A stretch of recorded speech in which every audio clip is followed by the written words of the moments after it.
Nós temos que treinar nos profissionais para detectar o mais ligeiro possível sinal que mucha porta vítima de abuso, para sobre mais ligeiro detectar, mais é hora por minimalizar o trauma e por hora fazer que o dano que está causa de vida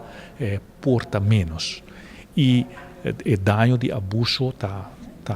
enorme e pensei nós temos ora a responsabilidade para com nós por fazer o dano está menos, pero também por haver instrumento e esse é o objetivo também para prevenir dado momento que mucha cai em círculo vicioso de abuso. E pensei está sumamente enriquecedor o conhecimento que nós estamos recebendo agora aqui, entre outros, abordo bisaco na sociedade, mas está violento, tem violência dentro da família, entre pareja,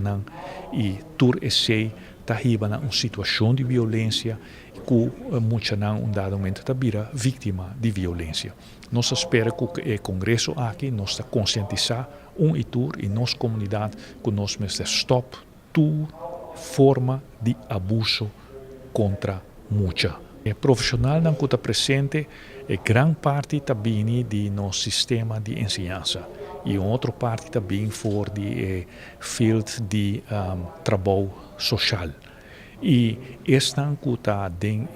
do sistema de ensinança não há responsabilidade com o conhecimento aqui que vai share com o conhecimento aqui com internos begeleiders, com o maestro, com o cabeçante na escola, assim que não tem que vai train the trainers, nós se chama esse, para o conhecimento aqui não queda aqui dentro, na primeiro lugar, na mestra vai aplicar esse, hope de não trabalhar como social, maatschappelijk werker, como psicólogo, como estão que está dentro do ramo de cuido de emocional, pero banda de praticar o conhecimento aqui não tem a responsabilidade também de compartilhar o conhecimento que tudo estão que está trabalhando no sistema de ensinança. Sobre,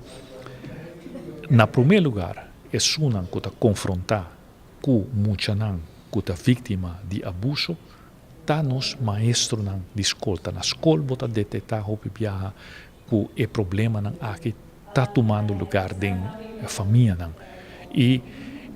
cada muito que o abusar está demais, que nós mestre une força entre nossa comunidade para stop abuso de mucha. Essa aqui é a Rubiano, o website